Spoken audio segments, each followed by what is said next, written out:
going on, guys? I'm Scott. I'm Derek. This is Whiskey No Smoke. We are at Capital Cigar Lounge, where relationships matter. We are here today to review the Philip Michaels CGALIII. This stick comes from Havana Phils in North Carolina, Greensboro, North Carolina. The blend was established 2010, says right here. Yeah. The previous owner, who is passed now, Philip Michaels Segal and Rocky Patel came together for this blend. It is a Nicaraguan filler with a Honduran broadleaf wrapper. They say it's medium plus. Again, made in the Tavisca. I can't say it. I'm reading this. But in Rocky Patel. Let's see. Derek's having complications, and so am I. Use your ear. Anyways, August 20th, Capital Cigar Lounge will be having an event with this, and tonight we are here to do some whiskey pairings. Yep, we've got 3 whiskeys and 3 scotches that we always have on the shelf here at the Capital Cigar Lounge. So first we'll start off with a solid American bourbon, Buffalo Trace. Next, we will move into the Rabbit Hole, the Derringer. It's that sherry cask finish. Then we slide into Angel's Envy. And then, do you want to take them through the scotches? Scotch, we're going to do the Compass Box Artist Blend. So it's a nice, sweet scotch. Not a lot of smoke on it. Very fruity. Then we haven't paired any whiskey with this yet. On the scotch that I'm thinking it's probably going to pair with the best is probably the Highland Park 12, just off of tasting the cigar alone. And then we're going to finish it off with the good old Ardbeg Oudal, mostly because I just wanted to drink Oudal tonight. Well, I'm going to say it's going to be either one of 2 things. On the bourbon side, more so bourbon side, the Rabbit Hole, the Derringer, because it's finished in a sherry cask, which is the same way that most scotches finish theirs. So that, or I mean, they say medium plus. Maybe it's on the tobacco end, so we might be feeling pretty good here in a little bit once we get a little more in depth into the cigar. But flavor profiles just on the cigar alone, really smooth, not overbearing. Yeah, I would definitely say medium. It's on the flavor. It's definitely got good full flavor. But it's smoking lighter than it looks than the color of the wrapper. So. Yeah, I mean, it's not a punchy in the face kind of blend. And it's smoking super smooth. This is a really, really great stick. All right, you want to step into the Buffalo Trace? Yeah, let's do it. And I mean, just from light up, there's good, earthy notes on it. A little bit of leather notes. Just a little bit. Maybe some cedar. Nice, good stick. Now that I just pounded smoke up my nose, let me see if I can smell. It smells like Buffalo Trace. Yep, smells like green apple. Like Buffalo Trace. Yep, Buffalo Trace. I think just on the nose alone, and it's been a hot minute since I've had Buffalo Trace, but I think these are going to pair really well together. I think so as well. As far as a nice bourbon. And for a $30 bourbon, you can't beat it. Oh yeah, now take a... What do you think? Cut, that's a wrap. We don't need to move forward. It's Buffalo Trace. Wow, that actually paired a lot better than I thought it would. That pairs great. It was the first one I was like, we need to pull Buffalo Trace off the shelf. So yeah. Well, we have a lot of it here. Everybody enjoys Buffalo Trace. Yep. It's an easy one to point to. And you know what? I think what might even do really well with this is if we use the Capital Old Fashioned syrup and made an old fashioned with the Buffalo Trace. Yeah, with the Buffalo Trace. Maybe instead of cut back on the old fashioned syrup just a hair. Yeah. So it's not so sweet. But yeah, no, these, wow. It's going to be hard to beat that pairing. It's going to be really hard to beat that pairing. Well, let's move right along to the rabbit hole. Palate cleanser. Cleanse it.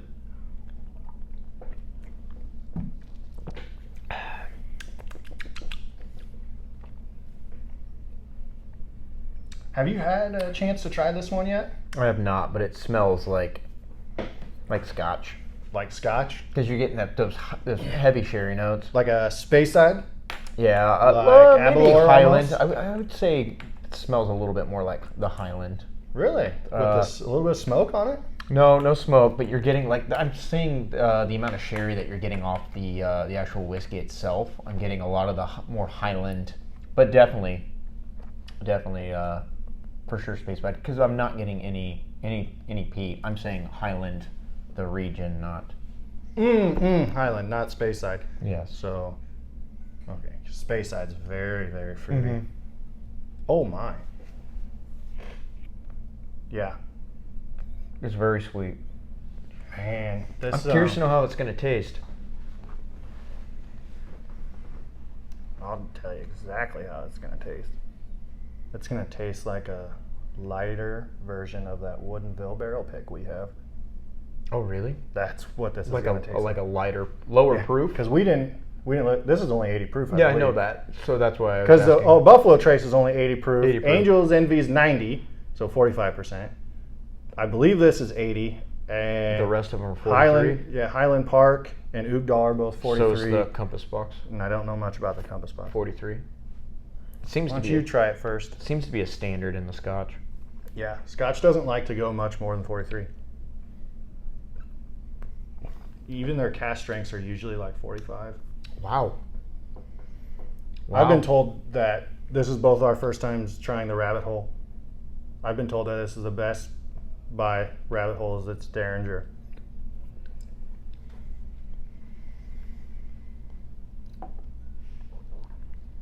Oh yeah. I think it's really good.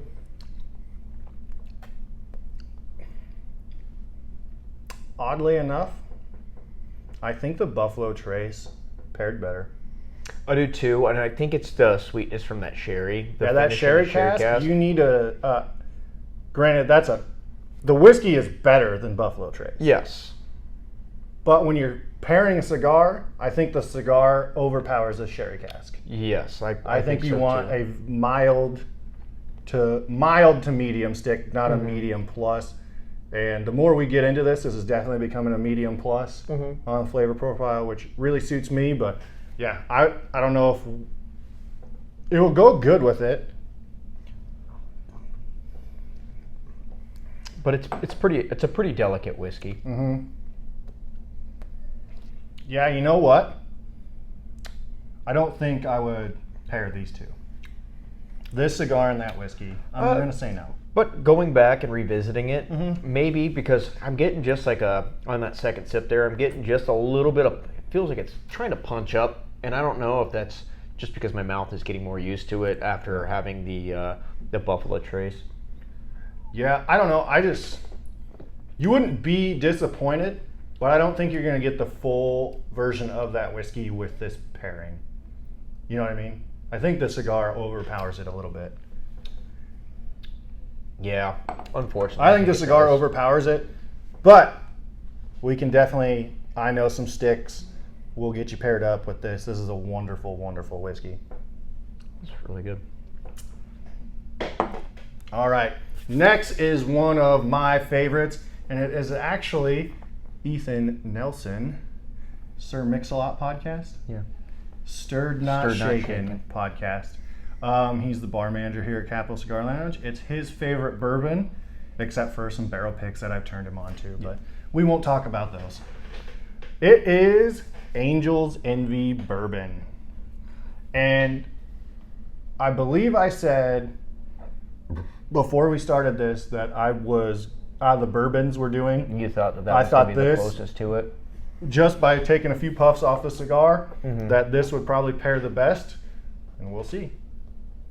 I'm still thinking Buffalo Trace in my head. Now that I've had the Buffalo Trace, it's gonna be hard to beat that. Yeah. Yeah, that nose, that's definitely my port finish. And it doesn't smell as delicate as the Rabbit Hole Derringer because No. you're getting the port finish versus the sherry cask finish, so it changes the dynamic of the taste, smell, and all of that. Don't quote me on this, but I'm about 99% sure that the Angel's Envy is aged less. I don't know the age statement 100% on the Angel's Envy, and I don't know it on the I Derringer. don't think that they claim any age statement on either. But I bottles. can almost guarantee that Derringer It's older. Is older. Yeah, just based on color is what I was basing it off of. But again, that's misleading because they're aged in wine barrels.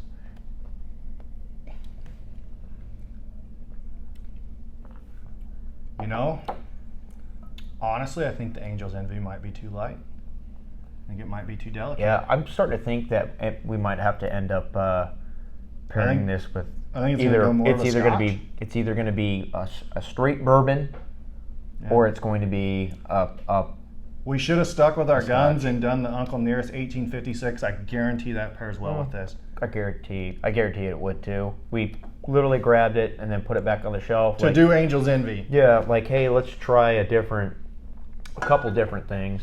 All right, next, I have not tried this Scotch yet. We just got it in the lounge when we get a case of it. Yes. And we got it last week, Thursday, Friday, Wednesday. Mm-hmm.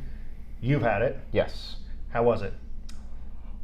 I'm going to say it's really delicate.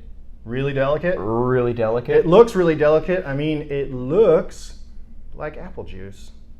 Let's say, look at it on camera. It might be lighter than apple juice. You're probably thinking I'm drinking water. It's the first time I've ever sipped or smelled it. It's pretty delicate. Maybe Ooh. cleanse your palates. It's really sweet though. Like, not overly sweet, but you're getting a lot of the fruity notes and. Yeah, no, it's definitely very fruity on the nose. But so far, I'll say this: the things that we have paired with it and picked Will go good with this They've cigar. gone great with it, but ultimately, what we're trying to do is figure out The what best pair. we. I think the more you smoke this cigar with the Derringer, the more it's going to drown that Derringer out. Yeah, I think so too, probably. But we literally just base it off of the flavor profiles. We never had the Rabbit Hole Derringer, but we've had other sherry cask finished things. Like, Unless this nose is very misleading, this is a very light whiskey. no, it's Slight hay and apricot is what I'm picking up on the nose. Not, yeah, it's gonna be very, very fruity. Very, very not floral. You know, Yeah, no, it's fruity. It's not. Floral. I'm almost thinking that it's going to be Buffalo Trace and the Oogdahl. Highland Park 12, I'm still got a strong hope because that was actually the number one Scotch I picked. When you text me the other night, I say Highland Park 12 and 1856 is what I said, wasn't it? Yes. And we didn't try the 1856 with it. Actually, go back. I don't know if it's the sweetness from that. That pairs well. I was gonna say the sweetness from that and the boldness from this cigar because it's actually starting to get That's a little bit good. bolder as I smoke on. Well, yeah, we're starting to get past the first third. Mm-hmm. Let's say we might have to go through and then wait until we get. Yeah, And that's then why go back we're through. not Yeah. drinking them all down. Shouldn't have finished the Buffalo Trace, but that was a We solid. can get more. That was a solid. We can get more. solid We have second cases. Second look.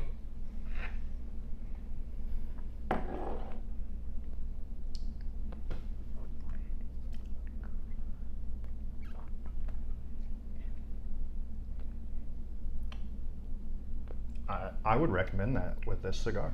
It's pretty sweet. I thought when I first tried it that the sweetness was gonna get overpowered I was worried by it was this gonna- cigar. I was worried it was going to be a little too dainty. Just like the Derringer, but that is holding up, oddly enough. Oddly enough. Let's go to one of my favorites. We've done a complete review video on this one already. I think, wasn't it one of our best like watch? yeah, it we'll was put like a our- link in the video somewhere if we ever figure out how to do that. We're still learning. That's it. That's him. That's him. We'll figure it out one day. Highland Park 12. Oh yeah. Just off the nose, This is going to stand up to the cigar. This will 100% stand up to that cigar. Just from what I remember. Yeah, you can Those definitely nice still pick up that floral the floral. notes. There's just a little slight hint of that peat. Mm-hmm. You can smell that. What the hell's the name of that shrub? Heather. Heather. Thank you. I remember the exact descriptions of it. Oh, yeah. This is my number one right now. Your go-to as far as scotches? As far out of the 5 whiskeys we've had to pair with this cigar, Did you just taste it? this is my number one. Yes, I did.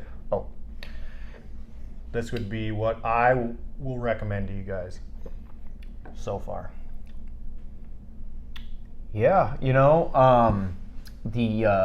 It's bringing out more notes of the cigar, fruit, yeah.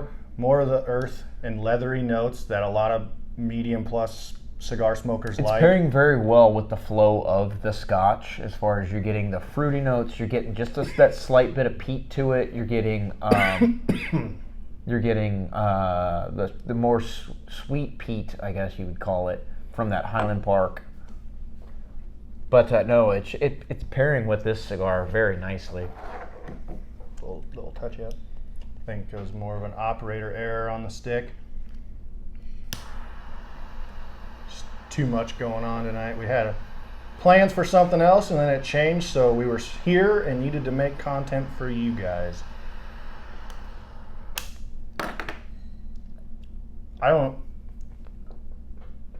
Right now, my number one and number two, without having our Oogdal, is Buffalo Trace. Highland Park and Buffalo Trace. I would personally rank Highland Park 12 above Buffalo Trace with this cigar. I'm gonna say that Compass box, the artist blend, is right behind them. That's close to Buffalo. So as far as the scotches go, I would say. Well, let's just try the Oogdal. How many times have you tried Oogdal? Once? I've had it once. How long ago? When we first got the bottle here? Yeah, when we first got the bottle here, and you just had just not even half an ounce. All right, so I want you to fully enjoy that, cleanse your palate, whatever you got to do. This is right now. This or the Offerman Edition Lagavulin 11 are my 2 favorite scotches.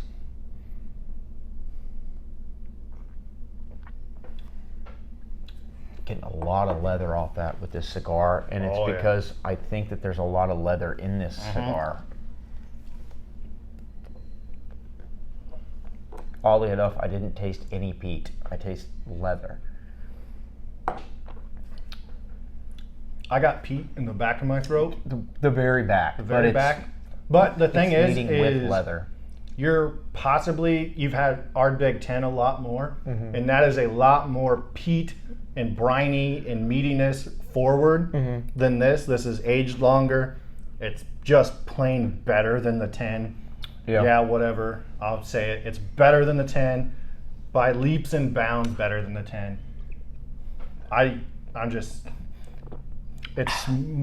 The peat's much more mellow. It doesn't just slap you in the face like Ardbeg 10 does. It's definitely. It's nice peaty on the back, which is what I like. The price tag reflects it, though. Yeah, for sure. I mean, it's $30 more a bottle. Yeah. Roughly than the 10. But we price it very reasonably here, and I still think I like the 12 paired with this better. As far as the complexity in the actual taste between the exchange between the cigar and the scotch, Well, yeah, see, absolutely. Because again, you're getting more of that peat, the leather. You're getting all of that with the Oogdal, but you're getting a lot more of the kind of sweet. Basically, what this cigar is missing, you're getting it out of the scotch. So. Yeah. So that's typically how I like to prepare or pair my my whiskeys and my cigars. If a cigar is really bold, I want a very bold, kind of more sweet. So it'd be a higher proof, sweeter bourbon or a whiskey.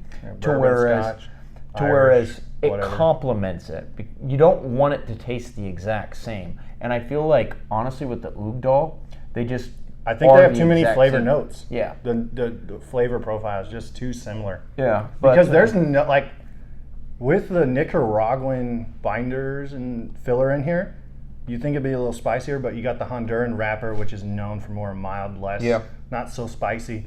I'm kind of surprised once I found out the profile of it that we're not getting any chocolate notes. Because usually with blends like this, we get a little bit of a chocolate note. But I mean, this cigar would, I mean, even coffee with a little bit of cream. Yeah, no, I would do coffee, but it would have to be something sweet. It would Yeah. have to be something sweet. Yeah. Like Black Rifle Coffee Company, the AK-47, that chocolate espresso. What's that, gunship? Their Yeah, the gunship. Yeah. But I think the Oogdal, like you said, and this CGALIII have too many similar flavor profiles. So If awesome you don't- whiskey. If you don't like that leathery, peaty kind of taste, it's going to be off-putting for you. Mm-hmm.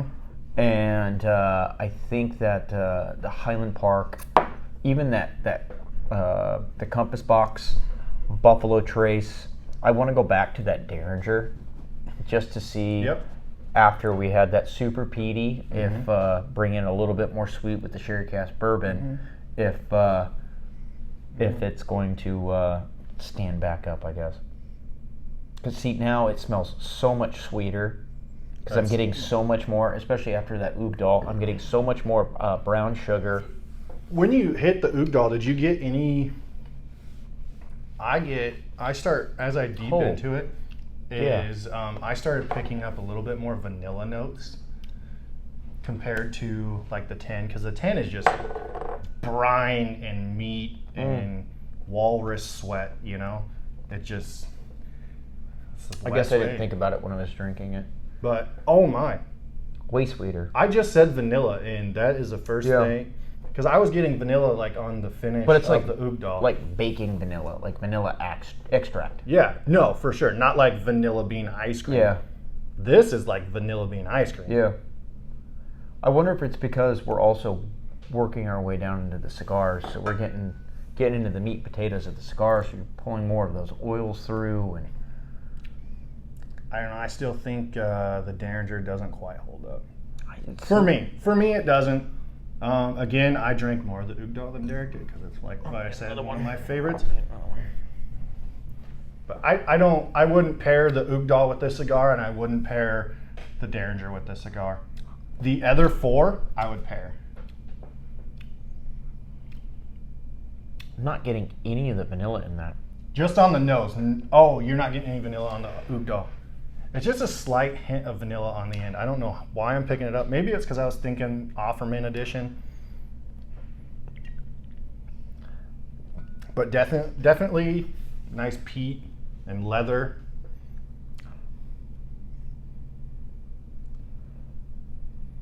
Maybe I made it up. I don't know. Maybe Derek's broken. I'm not getting any of that. Let me go back to it.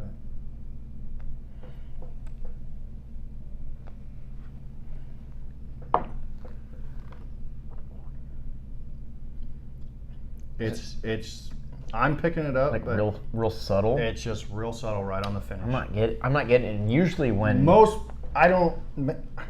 Maybe it's not vanilla. Maybe I'm just thinking of something different. But the closest thing in my brain. I'm getting a lot of leather off of it.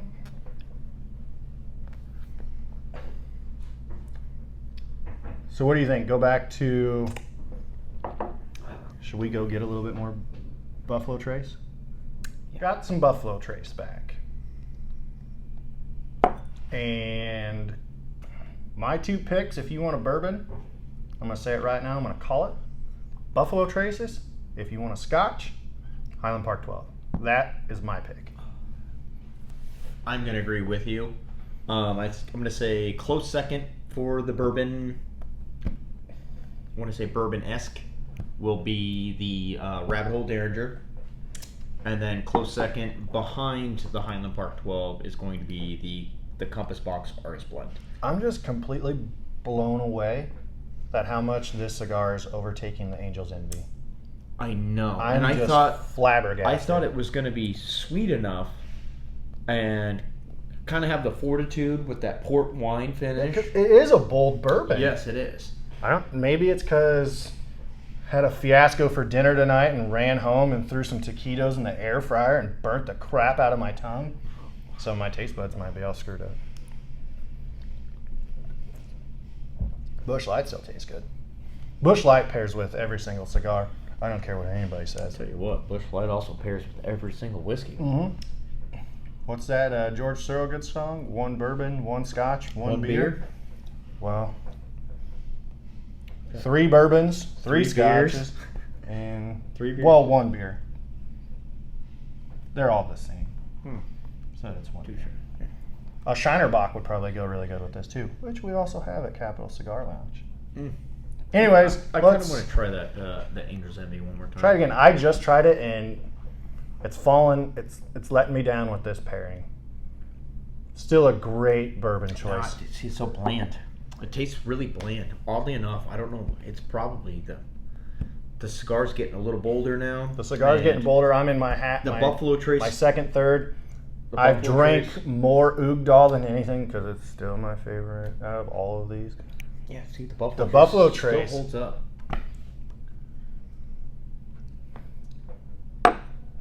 Yeah, Buffalo Trace and Highland Park 12 for sure. Yes. For sure. A good old fashioned would go well with this. Yes. A good old fashioned would go very well with this. Yes. A little lighter on the syrup though. For sure. Thanks for tuning in this evening with us at the Capital Cigar Lounge, where Relationships matter. and thank you very much, Capital Cigar Lounge, for letting their newest members of their family / team use their private lounge and use their conference room as far as allowing us to make this content. We set out to basically pair up as many whiskeys as we thought in our heads would match with this cigar. Come visit us on August 20th for the Philip Michael event where we will have more things, more Philip Michael cigars. I believe the rep will be here. Derek and I, unfortunately, will not be here. I'm in a wedding, have a rehearsal. Derek has family things going on. However, Jeff Fry will be here. He's our humidor guy. I'm pretty sure Tanner Jones will be here. Montrell might be here. I know for a fact Tony Goins will be here. He'll be here. He'll be the best dressed person in the building. Look for the schnazziest dude in the room, and that's gonna be Tony Goins. Who's talking to everybody because he truly wants you to enjoy and feel welcome in this lounge. And the number one reason all of our customers keep coming back, even when they travel to different states and check out cigar lounges, is we truly strive to give you a mini vacation every single time you come here. Relax, we take care of you. Unless we are completely busy and every seat in the house is filled, you don't have to get up to come get your drinks. We come to you, we take care of you. Our knowledge base is awesome because Tony, Austin, and Jeff, Tony and Austin being the owners, Jeff being the CEO, Chief of Operations, sorry, I get my acronyms mixed up. Chief of Operations, and he's our cigar guru. I mean, The dude's had it all. we are barely scratching the surface when it comes to Jeff. Every time Jeff is talking to people about cigars, I always sneak in the humidor to listen to him. I do too. But the main thing that makes us a step above the rest is that they, even us being the 2 newest members, asked us, smoke these, pair these, find the whiskey, and do it at a very discounted rate so you can afford to do it and you have the ability to do it. Yeah.